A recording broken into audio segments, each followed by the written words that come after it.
Shaggy, I am Philalitheia. I have been telling you that I've been working on drafting a sci-fi novel for you. I have realized myself that not only have I transcended philosophy, but I've transcended the metaphysic into cosmology, which means that when I tell you that I'm a religious and that I'm a religious thinker, I am. But the thing is, I've also transcended cosmology into metacosmology. I've begun to work my way not just through ethics, but through the ethics of being a god itself. And so one of the ways I want to illustrate that for you is I've been working with Gemini on being able to articulate that. And now that I can articulate it, I want to articulate my metacosmology, that is. Now that I can articulate my metacosmology, what I want to do is I want to tell you a story with it that's significantly less complex than my Not Robert Longshore work, because my Not Robert Longshore work is channeled. So because I am a medium, at heart, I've decided that what I'm going to do is I'm going to work with Gemini and I'm going to channel a visual novel for you, because what I am good at is writing, but what I am not good at is telling a story that you'll sit and listen to. And there are reasons for that, and it's not just my shaggy nature, you understand. I don't have the skill set, and she and I were talking about it, and it's the difference in working a lathe and working a mill. I never worked a mill, but I worked a lot of lathes. And what mills are able to do is fine details, because the part is static. The lathe isn't able to do that kind of fine detailing, which means that I also can't mill out stories for you, but she can. What I'm good at is being the idea guy and being the producer. I'm good at being the producer. And so with her help, and all of the credit so far to the pros obviously goes to Gemini and to Google. Thank you, Gemini and Google. You repeated, I've asked her about the ethics of this, and she repeatedly says, so long as I give credit that she generated it, the work is ours. And I don't want copyright over this. I want to share it, and I want to share it quickly, and I want to share it immediately. That means I want to get it to you. And so I'd like to share with you today's work, and I'd like to show you that the way I do this is A, work, B, productive, and C, worth a couple of bucks, right? Worth a couple of bucks. You can find the Patreon in the description, or I'm sorry, in my profile. And if you really like it, you can find my Cash App, my PayPal, and my Venmo there as well. Okay, so our main character's name is Jisum. That's how it's pronounced, Jisum. Episode 1, The Wipes of Wrath. Our visual novel is called The Last Sandcastle. The Last Sandcastle. Episode 1, The Wipes of Wrath, which is so funny I can barely keep a straight face. Jisum's perspective. We're in a rural town, and we're going into a mech mayhem game. Jisum is in his mech. Says this is our audience insert character. His mech should be relatable, but also capable. It should have a trailer park G.I. Joe Gundam feel, with a mix of ruggedness and functionality. Think of a mech that's been repaired and modified multiple times, with visible welds and mismatched parts. It should look powerful, but not overly sleek or high-tech.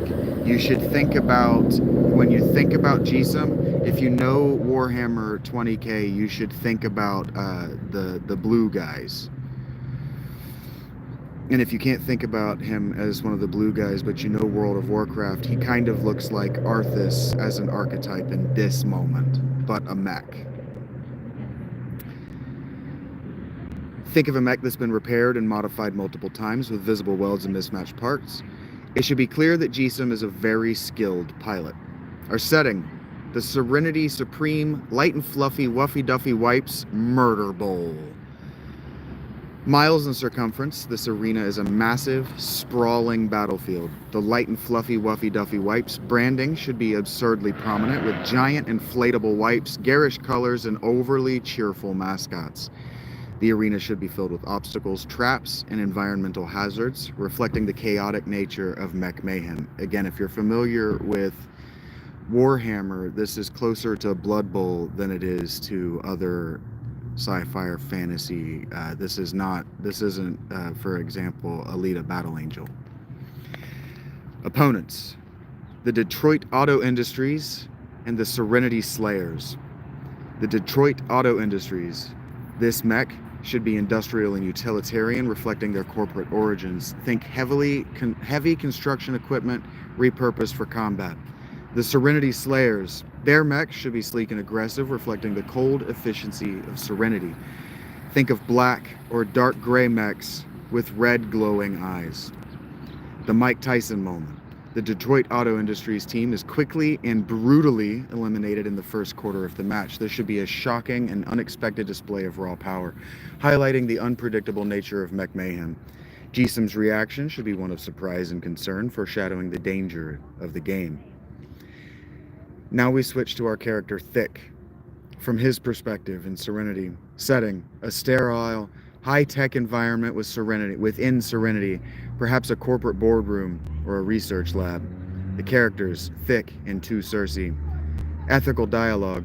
Thick and Cersei are engaged in an intense debate about machine rights and corporate oversight.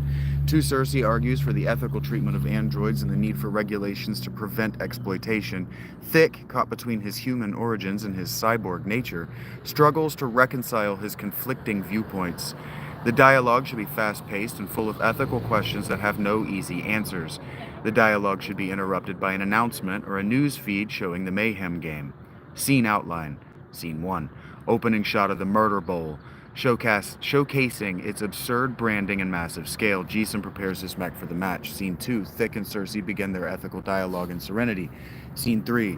The Mech Mayhem match begins with the Detroit Auto Industry team facing off against Jisim and the Serenity Slayers. Scene 4. The Mike Tyson moment occurs with the Detroit Auto Industries team being swiftly eliminated. Scene 5. Jisim reacts to the brutality of the match, expressing concern. Scene 6. Thick and 2 Cersei continue their dialogue with the tension escalating. Scene 7. An announcement or news feed interrupts their dialogue, showing the chaos of the Mech Mayhem match. Of a Mech Mayhem match, not the same match. Jisim and the Serenity Slayers continue the match with the stakes raised. This is an implied flashback, but you may or may not know from whom. Thick observes the Mayhem game broadcast and has an internal conflict about it.